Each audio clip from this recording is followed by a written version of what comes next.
Hello friends, आज हम पढ़ेंगे वुड के आदेश पत्र का मूल्यांकन के अकॉर्डिंग गुण और दोष।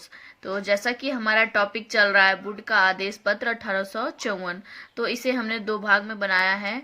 ठीक है, तो इसका जो पहला भाग है उसमें हमने पढ़ा है वुड का आदेश पत्र की भूमिका, वुड के आदेश पत्र का मूल कारण और वुड के आदेश पत्र में जो सिफारिशें और सुझाव।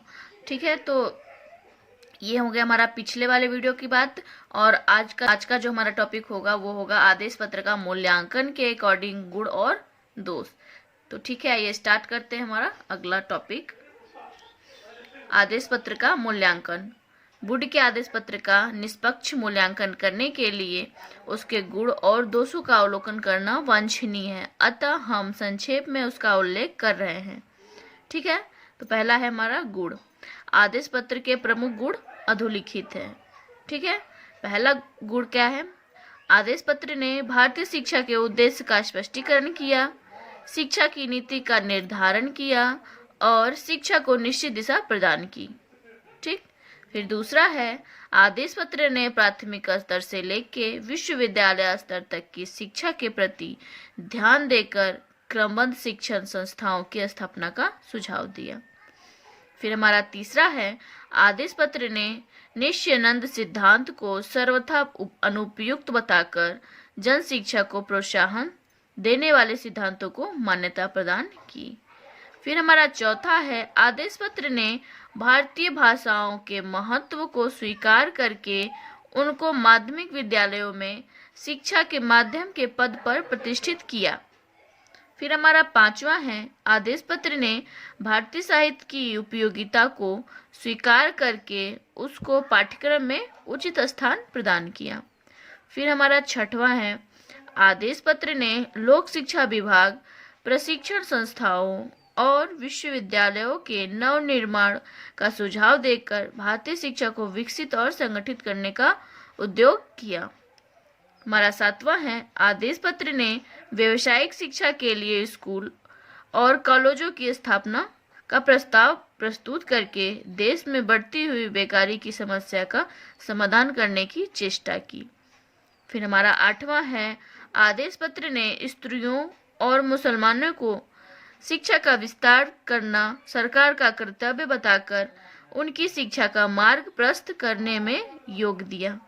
फिर हमारा नौवां है आदेश पत्र ने सब प्रकार का शिक्षण संस्थाओं के लिए सहायता अनुदान प्रणाली का अनुमोदन करके भारतीय शिक्षा के प्रसार में सहायता की। ठीक है, तो ये हमारे हो गए गुण। अब हम दोष के बारे में पढ़ेंगे कि हमारे जो वुड के आदेश पत्र हैं उनमें क्या क्या दोष थे। तो दोष, उपयुक्त वर्णित गुणों से हमें इस भ्रम में नहीं रहना चाहिए कि आदेश पत्र में दोषयुक्त था। ठीक है, आदेश पत्र जो है कि दोषयुक्त था, उनमें अनेक स्पष्ट दोष भी थे।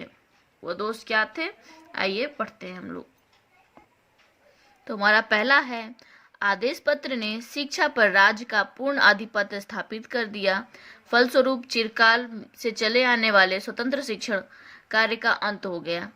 ठीक है, राजपदों का प्रलोभन दिया। इसका परिणाम यह हुआ कि भारतीयों का अपने देश की शिक्षा प्रणाली से संबंध विच्छेद हो गया। फिर पांचवा है आदेश पत्र ने अंग्रेजी को उच्च एवं माध्यमिक शिक्षा का माध्यम बना दिया, अतः शिक्षा संस्थाओं में प्राच्य भाषाओं का गौण स्थान हो गया। छठवां है आदेश पत्र ने जिस शिक्षा प्रणाली का अनुमोदन किया उसने परीक्षाओं में स्थान सर्वोपरि था, अतः छात्रों का एकमात्र उद्देश्य ज्ञान का अर्जन करना होकर परीक्षा में उत्तीर्ण होना हो गया।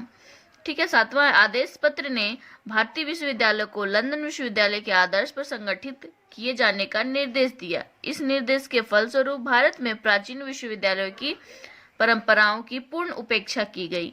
फिर हमारा आठवां है आदेश पत्र ने अंग्रेजी को शिक्षा माध्यम बनाकर भारतीय छात्रों का महान अहित किया। इसका कारण यह था कि इन छात्रों के लिए अंग्रेजी के माध्यम से सब विषयों की गहराई तक पहुंचना, उनका पूर्ण ज्ञान प्राप्त करना असंभव था।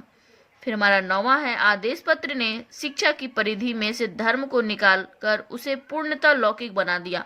परिणाम, भारतीयों का आध्यात्मिक विकास केवल कल्पना की वस्तु हो गई। फिर हमारा 10वां है आदेश पत्र ने अरबी, फारसी और संस्कृत की उपयोगिता को स्वीकार करके उनको पाठ्यक्रम में समाविष्ट किया, परंतु पाश्चात्य स्थान की प्राप्ति को शिक्षा का लक्ष्य बताकर उनकी उपयोगिता को अनुपयोगिता में परिणित कर दिया। ठीक है।